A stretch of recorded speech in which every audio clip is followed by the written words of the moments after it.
क्या ही धन्य है वो पुरुष जिसको परमेश्वर चुनता है और अपने उपस्थिति में रहने देता है। बाइबल में लिखा कि अपने आंगनों में रहने देता है, लेकिन नए नियम में हम आंगन में तृप्त होने वाले नहीं हैं, परंतु आंगन से बढ़कर परमेश्वर ने हमें अपने अनुग्रह के सिंहासन तक पहुंचने का अनुग्रह और पहुंच प्रभु यीशु मसीह के द्वारा दिए हैं। इसलिए मैंने परमेश्वर की उपस्थिति में रहने देते हैं कहा। तो प्यारो, हम धन्य हैं कि आज भी एक नया दिन सुबह के समय परमेश्वर की उपस्थिति में आने के लिए और हमें मिलकर रहने के लिए खुदा ने अवसर अदा किया है। पिछले दिनों के तमाम सुरक्षाओं को, परमेश्वर के तमाम आशीषों को स्मरण करते हैं। परमेश्वर को धन्यवाद करता हूँ। आइए हम रोज की तरह परमेश्वर की ओर अपने दृष्टि को उठाते हैं, दिलों को हम उठाते हैं, हम विनती करते हैं। हमारे सर्वशक्तिमान परमेश्वर पिता, हमारे लिए क्रूस पर मुआ प्रभु यीशु मसीह की पवित्र नाम के लिए धन्यवाद। उस नाम से आपने हमें अपने उपस्थिति में प्रवेश दिलाया, आपके सम्मुख में रहने देते हैं, आपके संतान बनाया। धन्यवाद पिताजी। आज सुबह भी हम धन्यवाद के कटोरों को लेकर आपके कदमों पर उंडेलते हैं। आप उसे स्वीकार करें, हम आपके सामने ग्रहण योग्य बनकर रह सकें, ताकि हमारी भेंट भी आपके लिए ग्रहण योग्य हो सकें। खुदा बाप, हमारी जिंदगियों को समर्पित करते हैं। जो चंद समय आपकी उपस्थिति में हम बिताते हैं, मिलकर आपके वचन मनन करते हैं, तो आप हमें सहायता दें। आपके वचन की सच्चाइयाँ आप हमें समझा दे प्रभु। आपके पवित्र आत्मा के द्वारा आप हमारी मदद करें। आदर, इज्जत, जलाल हम आप ही को देते हैं। तमाम प्रेक्षकों को, तमाम श्रोताओं को और पास्टर मनु परिवार को भी त्रिएक परमेश्वर के नाम से हम आशीषित करते हैं। उनको जो जरूरी है आज के दिन दे दे प्रभु, और आपके राहों पर चलने दे, यीशु मसीह के नाम से, आमीन। आप तमाम अजीजों को प्रभु यीशु मसीह के नाम से प्रेम भरा मसीही सलाम। परमेश्वर के वचन के आधार पर हमारे प्रभु यीशु मसीह की जीवनी और सेवकाई में पवित्र आत्मा की भूमिका, पवित्र आत्मा की कार्य, उसके बारे में हम पिछले 2 सत्रों से मनन कर रहे हैं। तो आज भी हम उसी में रहने के लिए चाहेंगे। प्रभु के आगमन में है तो नया विषय में हम अगले हफ्ता प्रवेश करेंगे। हमने देखा कि प्रभु यीशु मसीह की जन्म में भी और बपतिस्मा के समय, परीक्षा के समय, चौथी बात हमने देखा सेवकाई में भी पवित्र आत्मा के अहम भूमिका रहा है। यीशु मसीह की सेवकाई पूरा पवित्र आत्मा के अगुवाई में और पवित्र आत्मा की भरपूरी में था। हमने परमेश्वर के वचन से देखा। तो उसमें और भी काफ़ी बातें हमें देखने को मिलता है, लेकिन हम उस तरफ में फिर नहीं जाएंगे। तो इसलिए आज हम मिलकर मनन करेंगे बाकी 3 बातें एक साथ में। वो ये हैं कि पवित्र आत्मा के बारे में प्रभु यीशु मसीह ने क्या सिखलाया, या पवित्र आत्मा यीशु मसीह की शिक्षा में पवित्र आत्मा के बारे में सबसे ज्यादा हमें सिखलाने वाला, बतलाने वाला व्यक्ति हमारे प्रभु यीशु मसीह स्वयं है। तो हमें मालूम है, तो प्रभु यीशु मसीह पवित्र आत्मा की बढ़ाई किया है।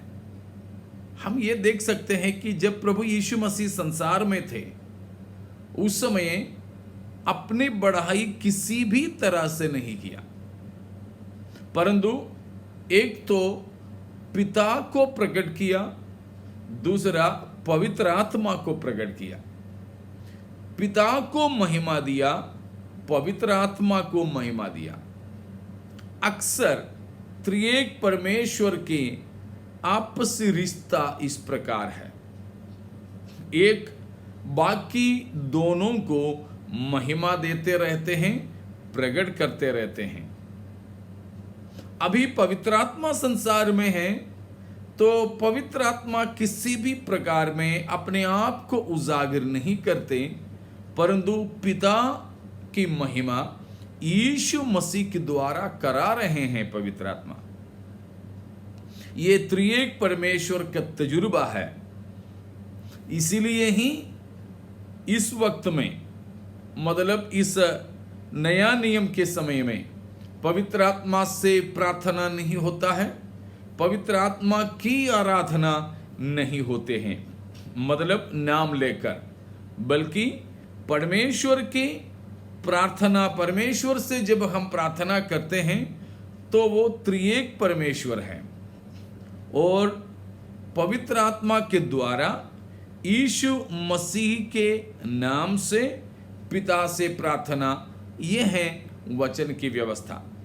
सो फंक्शनल डिफरेंस, वो जो है सेवकाई की या दायित्व की फर्क के तौर पर हम समझ सकते हैं त्रिएक परमेश्वर में। तो वो जब हम त्रिएकता के बारे में सीखे थे, तब उन बारे में हम लोगों ने देखा। तो वापस आते हैं कि यीशु मसीह संसार में रहकर पिता को भी, पाक रूह को भी प्रकट किया।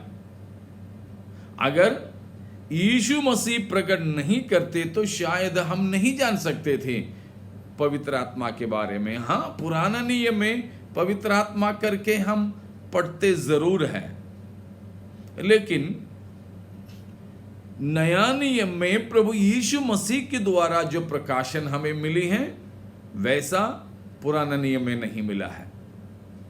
इसीलिए यीशु मसीह ने हमें पवित्र आत्मा की शिक्षा दिया।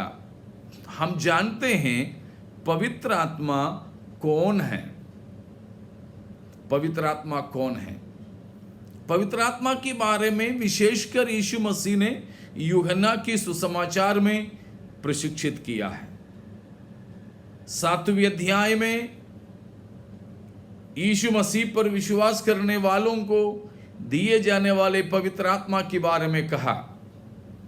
जब यीशु मसीह ने कहा कि जो कोई भी, वहां लिखा ऐसे हैं, उनके एक त्योहार था यहूदियों का, उस पर्व के अंत के दिन में प्रभु यीशु मसीह खड़े होकर के कहा, जो कोई भी प्यासे हैं मेरे पास आए, सेत मेत में मुझसे पी ले।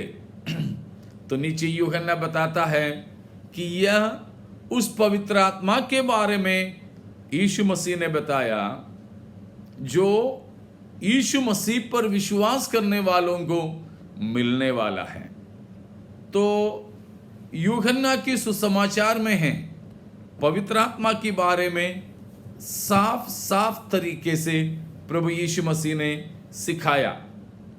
तो यूहन्ना के सुसमाचार 7वें अध्याय की 37वां पद से उस बात को हम पढ़ सकते हैं, और उसकी 39वां पद में लिखा है, यीशु मसीह महिमा नहीं पाए थे या यीशु मसीह स्वर्ग उठा लिए नहीं गए थे, इसलिए पवित्र आत्मा आया नहीं था। तो प्रभु यीशु मसीह की शिक्षा में पवित्र आत्मा के बारे में बहुतायता से सिखाया।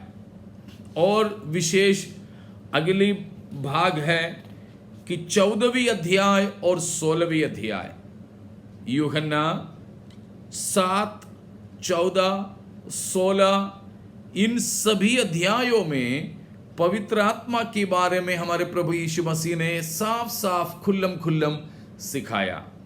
और प्रेरितों के काम पहला अध्याय में भी शुरू की पदों में प्रभु यीशु मसीह ने सिखाया है। यीशु मसीह पवित्र आत्मा के बारे में एक व्यक्ति के तौर पर बताया। बहुत से लोग आज भी, बड़ी दुखी की बात यह है, आज भी काफी लोग ये सोचते हैं पवित्र आत्मा एक सामर्थ है।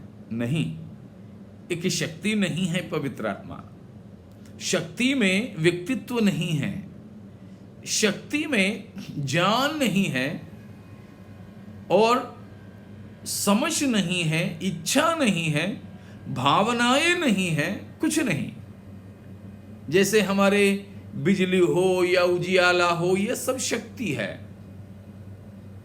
हमसे कोई व्यक्तिगत रिश्ता नहीं हो सकता है। जैसे हमारे घर की बिजली, जब से हम पैदा हुए तब से उस बिजली के साथ अच्छा खासा रिश्ता है ना, लेकिन कभी बिजली हमसे रिश्ता रखेगा? हाँ, हमारे घर की बिजली करके कभी हम लपेटने और प्यार करने जाएं बिजली से, बस हो गया कमाल। क्योंकि वो एक शक्ति मात्र है, व्यक्ति नहीं है।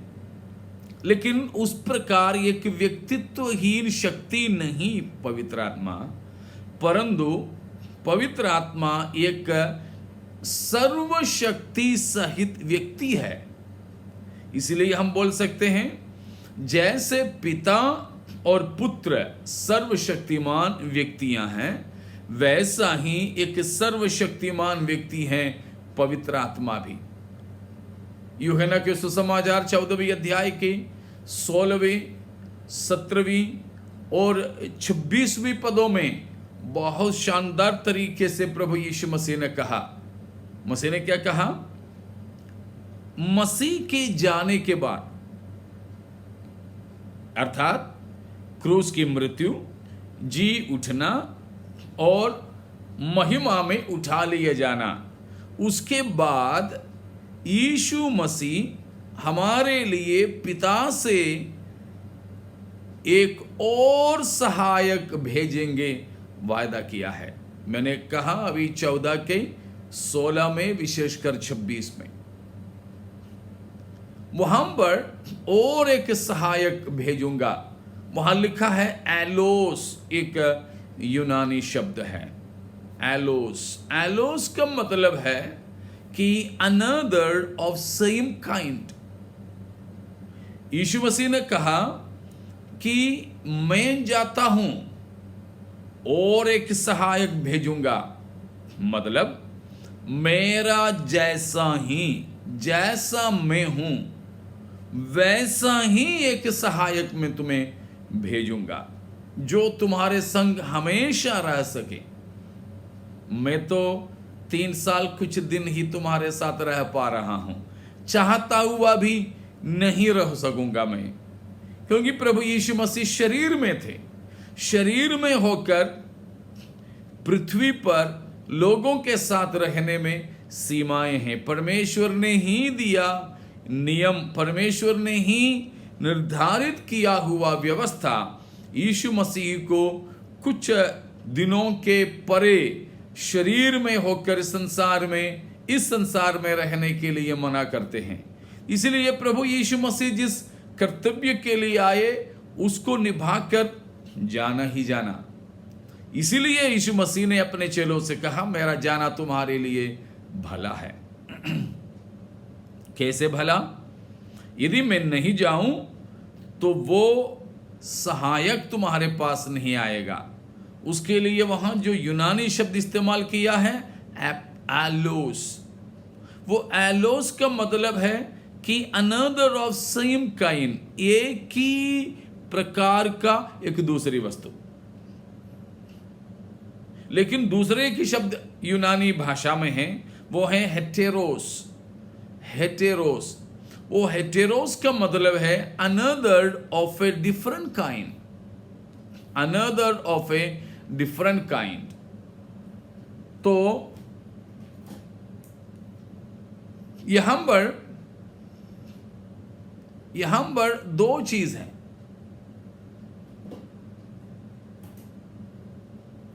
यहां पर अलग अलग चीजें हमें दिखाई देते हैं, अलग अलग चीजें हमें दिखाई देते हैं।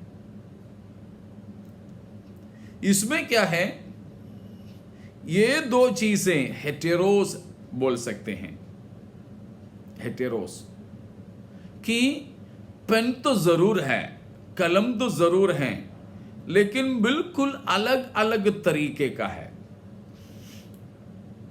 अलग अलग है। लेकिन यहां पर जरूर दो हैं, या फिर यहां पर बिल्कुल दो हैं, लेकिन दोनों एक ही कंपनी का है, एक ही रंग का है, एक ही कीमत का है, दो जरूर है, दो जरूर है।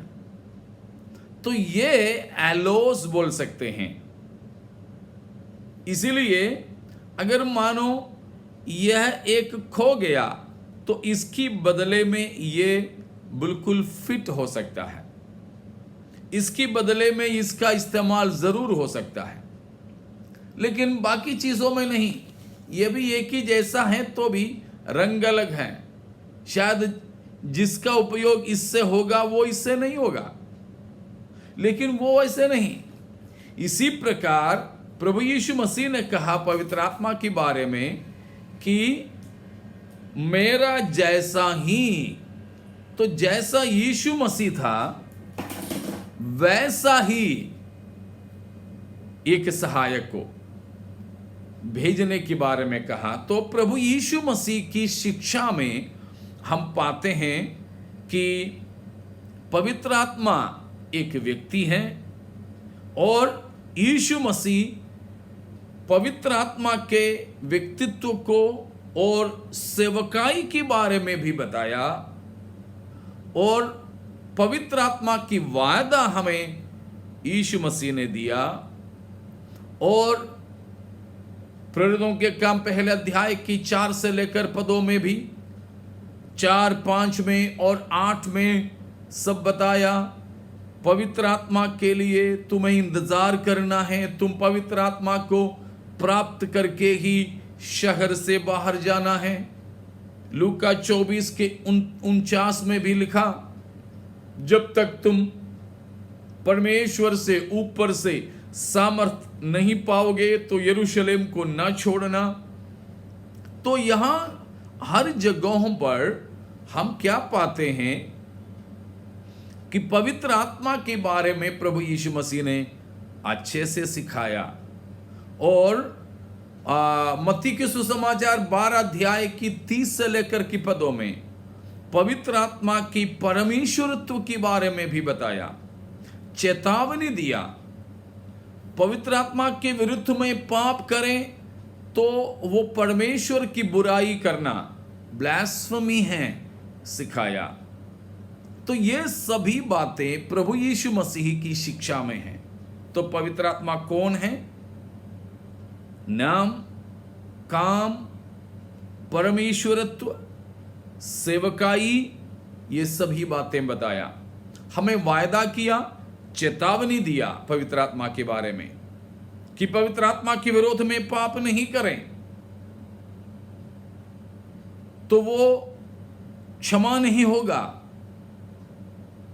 और पवित्र आत्मा तुम पाओगे, तुम्हें पाना है, पाएंगे तो क्या अनुभव होगा? प्रेरितों के काम 1:8 में बताया, पवित्र आत्मा के पाए बिना तुम सेवकाई में नहीं जाना।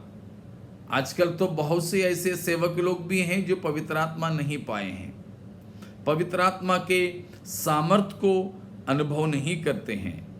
बहुत से ऐसे पास्टर लोग भी हैं, सेवकाई तो कर रहे हैं मगर पवित्र आत्मा की भरपूरी नहीं पाए हैं। एक जमाना था कि हमारे ही सेवकाई के समयों में देखा कि जो लोग पवित्र आत्मा की भरपूरी नहीं पाए हैं वे उनको बाइबल कॉलेज में एडमिशन नहीं देते थे। एडमिशन अगर किसी भी तरह हो भी गया, 4 साल 5 साल जितने भी साल आपने पढ़ाई की, मगर उस पढ़ाई करने के दौरान पवित्र आत्मा की अभिषेक आपने नहीं पाया तो आपको स्नातक नहीं दिया जाता था, आपको ग्रेजुएशन नहीं दिया जाता था।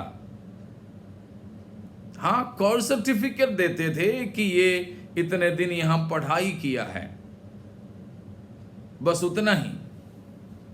लेकिन आजकल वो स्थिति नहीं है। मैं कई जगहों पर देखा, पवित्र आत्मा की भरपूरी से, अभिषेक से मतलब नहीं, कोई भी बाइबल स्कूल जा सकते हैं, स्नातक हो सकते हैं, पास्टर बन सकते हैं, लेकिन ऐसे नहीं। यीशु मसीह ने कहा कि सामर्थ पाने तक तुम्हें इंतजार करना है।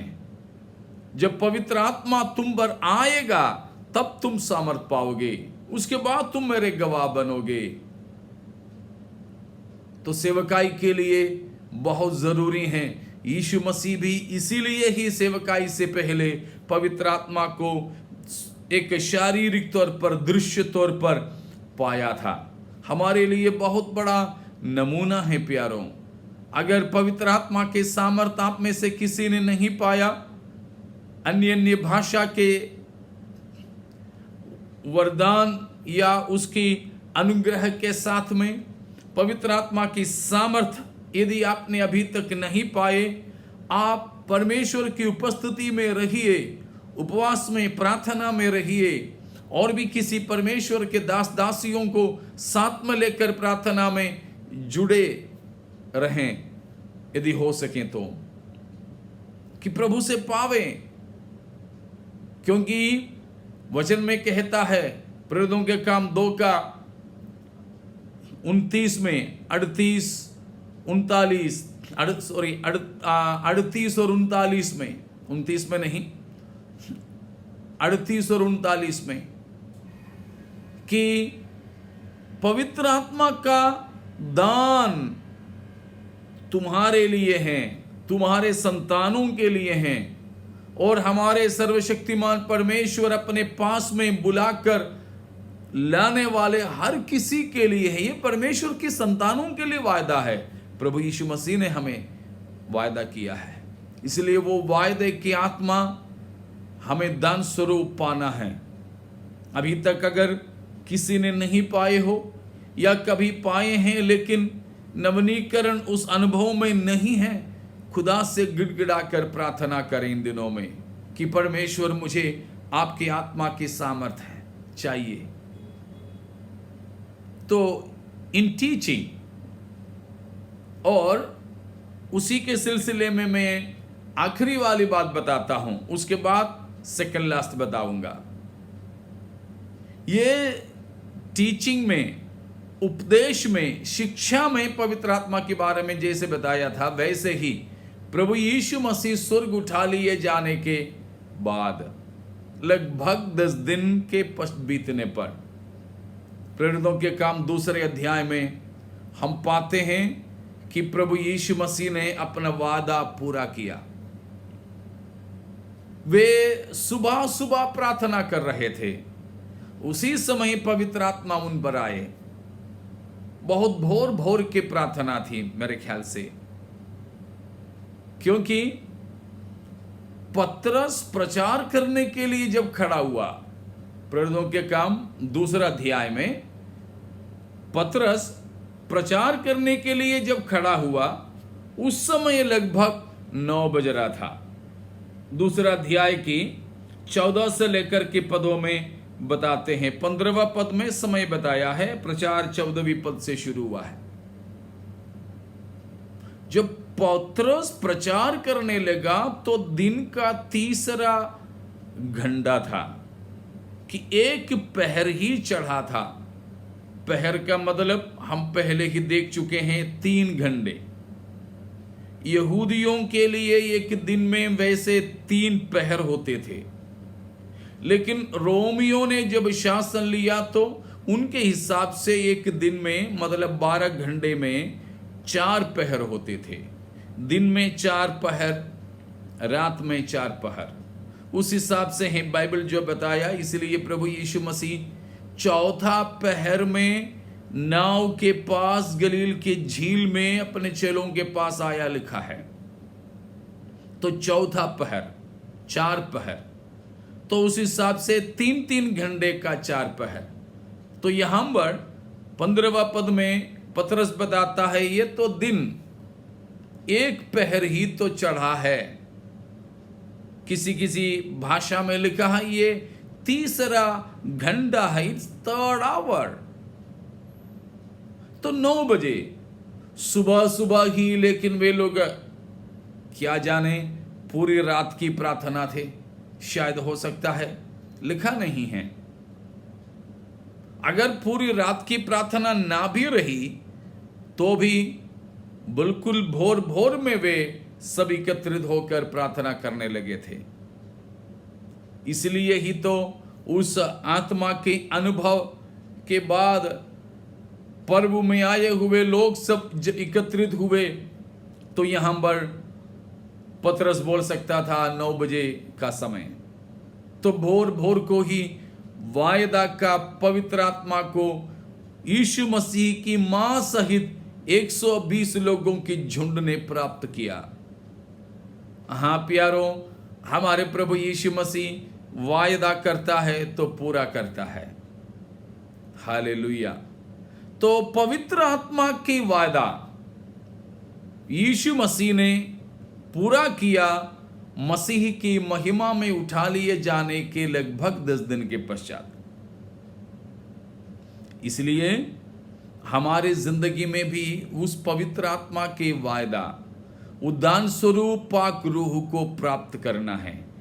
पवित्र आत्मा दान बांटते हैं, 1 कुरिन्दी 12 अध्याय में बताया है, और भी कई हिस्सों में है। लेकिन पवित्र आत्मा स्वयं भी दान है। फिर से मैं बताऊं, पवित्र आत्मा अपने दान बांटते हैं विश्वासियों में, लेकिन पवित्र आत्मा स्वयं दान है। तो पवित्र आत्मा बांटने वाले दानों से बढ़कर हमको चाहिए पवित्र आत्मा रूपी दान को प्राप्त कर ले, क्योंकि प्रभु यीशु मसीह ने वही वायदा किया है। पवित्र आत्मा रूपी दान हमें मिल जाते हैं तो वो पवित्र आत्मा हमें बहुत दान जरूर बांटेंगे। तो आओ प्यारों, हम उस पवित्र आत्मा को प्राप्त करें। अभी मैं आखिरी बात बोलकर समाप्त करता हूं। प्रभु यीशु मसीह की जीवनी और सेवकाई में पवित्र आत्मा की भूमिका का एक अंतिम चरण ये है। In resurrection of Jesus, the role of the Holy Spirit. प्रभु यीशु मसीह की मृतकोत्थान में पवित्र आत्मा का कार्य, वो है 7वीं बात। ये 6वीं है, लेकिन हम बताते बताते में उसको 7वीं में कर दिया मैंने। इन रिसरेक्शन, प्रभु यीशु मसीह की पैदाइश पवित्र आत्मा से हुआ था, सेवकाई पवित्र आत्मा के द्वारा। आखिरी में हम देखते हैं मसीह की मृतकोत्थान भी पवित्र आत्मा के सामर्थ्य से हुआ था। विवरण करना है मगर मैं नहीं करूं, कुछ रेफरेंस आपके लिए मैं देना चाहूंगा। पौलुस प्रेरित पवित्र आत्मा को फिलिपियों के लिए लिखा गया पत्रिका 3 अध्याय के 11वां पद में बताता है, 10वां पद में। फिलिपियों 3 के 10 में पौलुस पवित्र आत्मा को पुनरुत्थान के सामर्थ्य बुलाते हैं। द पावर ऑफ रिसरेक्शन, पुनरुत्थान के सामर्थ्य, दोनों रीति में वो है। विशेषकर वहां यीशु मसीह की मृत्यु के बारे में बताते आया, उसके बाद कहा उसके पुनरुत्थान के सामर्थ्य को मैं अनुभव से पहचानूं। रोमियों के लिए लिखा गया पत्रिका 8 के 11वां पद में पौलुस ने बोला, यदि पवित्र आत्मा तुम में वास करता है तो यीशु मसीह को मुर्दों में से जिलाने वाले पिता परमेश्वर तुम्हें भी तुम में बसने वाले आत्मा के द्वारा जिलाएंगे। रोमियों के ही पत्रिका 1 अध्याय के, हिंदी में मैंने देखा नहीं कि कौन सा पद है, लेकिन 4था पद होने का संभावना है कि वहां पर लिखा है कि मलयालम में मैं तो अक्सर आपको बोलता हूँ, मैं मलयालम बाइबल इस्तेमाल करता हूँ, तो उस हिसाब से मैं आपको बता रहा हूँ कि उसमें उसका मलयालम बाइबल में लिखा है, पहला अध्याय की 5वां पद में 1 से लेकर या 4 से 7 तक के बीच में किसी पद में होंगे, हिंदी में लिखा है कि पवित्रता, यीशु मसीह के बारे में लिखा, शरीर की भाव से दाऊद से या दाऊद की घराने से उत्पन्न हुआ, लेकिन मरे हुओं में से जी उठने के कारण पवित्रता के आत्मा के द्वारा परमेश्वर का पुत्र सामर्थ के साथ में साबित हुआ। तो उधर भी पौलुस बताते हैं प्रभु यीशु मसीह की जी उठना पवित्र आत्मा के द्वारा हुआ है। Praise the Lord. और इफिसियों के लिए लिखा गया पत्रिका पहले अध्याय की 19 से लेकर 23 तक की पदों में भी बड़े शानदार तरीके से पौलुस उस बात को बताते हैं। पौलुस वहां प्रार्थना कर रहे हैं इफिसियों 1 का 17, 18, 19 में बताया, तुम्हारी हृदय की आंखें ज्योतिर्मय हो तो 3 बात तुम पहचानोगे। उनमें से तीसरी बात है, विश्वास करने वालों के लिए अपने बड़े सामर्थ के अनुसार कार्य करने वाले परमेश्वर के सामर्थ के असीम शक्ति को तुम पहचानो। वहां पर विश्वास करने वालों के लिए मिलने वाले उस सामर्थ के बारे में पौलुस प्रेरित कहता है कि असीम सामर्थ है, असीम सामर्थ। उस असीम सामर्थ के बारे में हम पढ़ते हैं, उसको मैं आपको पढ़ के सुनाता हूं। और उसकी सामर्थ हमारी और जो विश्वास करते हैं कितनी महान है, उसकी शक्ति के प्रभाव के अनुसार, उस कार्य प्रभाव के उस कार्य के अनुसार। तो वहां पर बताया है, हमारे मन की आंखें अगर ज्योतिर्मय होते हैं तो हम पवित्र आत्मा की सामर्थ को पहचानेंगे। तो वहां पर अंग्रेजी में हम इस प्रकार पढ़ते हैं, and what is the exceeding greatness of his power to usward who believe according to the working of his mighty power। असीम सामर्थ। लेकिन वो असीम सामर्थ को हम पहचानेंगे कैसे, मापेंगे कैसे? असीम सामर्थ का कोई मापदंड है? हाँ, जरूर है। कौन सा? 20 से लेकर पौलुस वो बात बताया। क्या है? बताया है कि जो मतलब 19 पद में बताया हुआ, इफिसियों 1 का 19 में हमारे लिए रखे गए पवित्र आत्मा की सामर्थ परमेश्वर पिता ने मसीह के विषय में किया कि यीशु मसीह को मरे हुओं में से जिलाकर स्वर्गीय स्थानों में अपनी दाहिनी ओर सब प्रकार की प्रधानता, अधिकार, सामर्थ, प्रभुता और हर एक नाम के ऊपर जो इस न केवल इस लोक में पर आने वाले लोक में भी लिया जाता है, बैठाया। तो देखो, पवित्र आत्मा के सामर्थ, यीशु मसीह के कब्र में पड़ा हुआ मरा हुआ शरीर यानी लाश में प्रकट हुआ। तो मुर्दा यीशु मसीह जिंदा हुआ। केवल लाजर जैसे जिंदा ही नहीं हुआ, परंतु उस सामर्थ यीशु मसीह में जब कार्य किया तो मुर्दा शरीर को जिलाया ही जिलाया, परंतु उससे बढ़कर उसको रूपांतरित किया। हालेलुया, रूपांतरण दिया और कब्र को अंदर से खोला, बाहर से नहीं।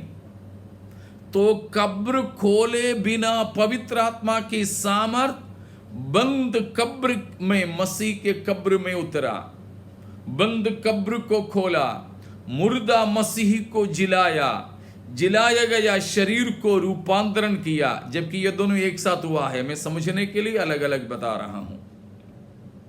ऐसे नहीं था कि जिलाया उसके बाद रूपांतरण, नहीं, दोनों एक ही साथ में होता है, लेकिन समझने के लिए मैं अलग अलग बताया। तो खाली कब्र में उतरा, खाली बंद कब्र, मोहरित कब्र पवित्र आत्मा के लिए रुकावट नहीं थी। हालेलुया। सशक्त, विश्व के हर समय के सशक्त सेना, सशक्त फौज रोमियों के थे। उनके पहरुओं को अंधे कर कर पवित्र आत्मा उतरे। अंधे तो वैसे नहीं किए, लेकिन उन किसी को दिखाई नहीं पड़ा, क्योंकि पवित्र आत्मा आत्म रूपी थे। तो शरीर रूपी मनुष्यों ने अपने मांसीले चक्षुषों से, आंखों से नहीं देखे। तो यीशु मसीह के कब्र में पवित्र आत्मा ने जो काम किया, वही काम हमें यहां वायदा किया है, हमारे लिए है। रोमी 8:11 में देखा, फिलिपियों 3:10 में, और हमने देखा कि इफिसियों 1:19 से लेकर के पदों में वही पवित्र आत्मा, कोई कम करके नहीं। यीशु मसीह की जिंदगी में जो पवित्र आत्मा ने कार्य किया, वही पवित्र आत्मा। मसीह की कब्र में जिस पवित्र आत्मा उतरा, वही पवित्र आत्मा। यीशु मसीह को मुर्दों में से जिस पवित्र आत्मा ने जिलाया, वही आत्मा हमारे लिए है। हालेलुया। प्यारों, कमजोरों को बलवंत बनाने के लिए, मूर्खों को बुद्धिमान बनाने के लिए, बोलने में जो निपुण नहीं है, उन्हें बड़े बड़े अधिकारियों के सामने भी खड़ा करके निपुणता से बातें करने के लिए हमारे परमेश्वर का प्रावधान मेरे और आपके लिए है पवित्र आत्मा। आज उस आत्मा हमारे लिए है। तो प्यारों, यीशु मसीह के जीवन में जो कार्य किया, वो आत्मा हमारे जीवन में कार्य करें। यीशु मसीह की सेवकाई में कार्य किया पवित्र आत्मा हमारी जिंदगी में और सेवकाई में कार्य करें। हालेलुया। और पवित्र आत्मा यीशु मसीह को मुर्दों में से जिलाया, वही आत्मा हमारी जिंदगी में भी महान कार्य करेंगे। सबसे खास बात यह है कि पवित्र आत्मा के द्वारा हम पर उद्धार के दिन के लिए मोहर लगाया है। यीशु मसीह को जैसे उस पवित्र आत्मा ने मुर्दों में से जिलाया, वैसे ही उसी आत्मा हमको भी मुर्दों में से जिलाएंगे। केवल यहां दो अन्य भाषा बुलवाकर, थोड़ा सा हिलवाकर के समाप्त नहीं होगा, परंतु जैसे पवित्र आत्मा ने यीशु मसीह को महिमामय अनुभवों में परमेश्वर के दाएं ओर लेकर गए, ठीक वैसे ही मुझे और आपको भी इस मरणहार शरीर से छुड़ाकर अपने महिमामय शरीर की समानता में बदल डालेंगे। वो है हम फिलिपियों 3:20 और 21 में पौलुस के द्वारा पढ़ते हैं, सुनते हैं। तो आओ प्यारों, आज उस बड़ी आशा हमारे लिए पवित्र आत्मा दिया गया, इसीलिए हम अकेले नहीं हैं। यीशु मसीह ने कहा, मैं तो जा रहा हूं, अब ज्यादा मैं तुम्हारे संग नहीं रह सकूंगा, लेकिन पवित्र आत्मा आएंगे, वो हमेशा तुम्हारे संग रहेंगे। यूहन्ना 14:16 हमेशा हमारे संग रहते हैं। तो प्यारों, हम अकेले नहीं, चाहे एफेसोस में हो या पतमुस में हो, ठीक है, चाहे कालकोठरी में हो या मरकुस की उस अपर रूम में हो जहां पवित्र आत्मा उतरा, किधर भी हो, पवित्र आत्मा हमें अकेले नहीं छोड़ेंगे। हम अपनी जिंदगी में अकेले नहीं हैं। अगर आप दुख में, मुसीबत में हैं, सेवकाई में चुनौतियां आपके सामने हैं, चाहे आप बीमार होकर कहीं अकेले में पड़े हो, चिंता मत कीजिए। परमेश्वर की आत्मा आपको अकेले नहीं छोड़ेंगे। मसीह ने कहा, मैं तुम्हें अनाथ नहीं छोड़ूंगा, मैं फिर आऊंगा तुम्हारे साथ। तो हमारे पास पवित्र आत्मा के द्वारा आकर, प्रेज द लॉर्ड, हमें बहुत से लोगों को सुसमाचार सुनाने के लिए शक्ति देने वाला पवित्र आत्मा अब हमें मसीह के समानता में, महिमा में पहुंचाने तक हमारे लिए कार्य करने वाले पवित्र आत्मा, उस पवित्र आत्मा के साथ हम संगति रखते हुए, उस आत्मा से बातचीत करते हुए, उसकी वाणी सुनते हुए, उसकी अगुवाई में हम चलते रहें। आइए अपनी जिंदगियों को समर्पण करते हुए प्रार्थना करें। प्यारे पिता हमारे परमेश्वर, यीशु मसीह के जिंदगी में पवित्र आत्मा की जो भूमिका थी हमारे भी जिंदगी में होने पावे। हमारी सेवकाई में यीशु मसीह ने जो पवित्र आत्मा के बारे में सिखलाया वो हमारे जीवन में हम अनुभव कर सकें।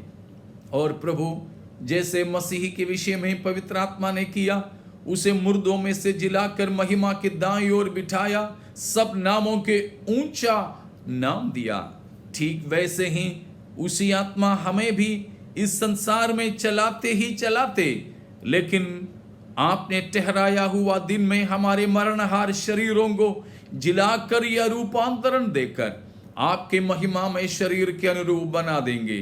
तब तक के लिए उस आत्मा से आपने हमें मोहर किया है। धन्यवाद पिता, इस महान प्रावधान के लिए, पवित्र आत्मा के लिए हम आपका धन्यवाद करते हैं। हमें से कोई भी इस पवित्र आत्मा से वंचित न हो। अगर कोई विश्वास न करने वाले हैं तो उनके विश्वास को खोल दे। विश्वास करने के बाद भी इस पवित्र आत्मा नहीं पाए, आप उनकी जिंदगी में अनुग्रह दे कि अपने आत्मा से उन्हें भर दें। हमें और भी पवित्र आत्मा की सामर्थ दीजिए, नवनीकरण दीजिए प्रभु। आत्मा के चलाए चलने के लिए अनुग्रह दें। आदर, इज्जत, महिमा हम आप ही को देते हैं, यीशु मसीह के नाम से मांगते हैं, आमीन। धन्यवाद प्यारों, हम निरंतर पवित्र आत्मा के लिए भी धन्यवाद देते रहें। संसार को नहीं मिला है वो पवित्र आत्मा, हमें मिला है। हमें भी एक दिन चाहे मर जाएं तो इसको जिलाकर, अगर नहीं मसीह के आगमन में हम जिंदे रहें तो हमें रूपांतरण देकर मसीह के महिमा में शरीर के अनुरूप में बना देंगे। उस आशा में आज की जिंदगी भी हम बिताएं। सबको जय मसीह की।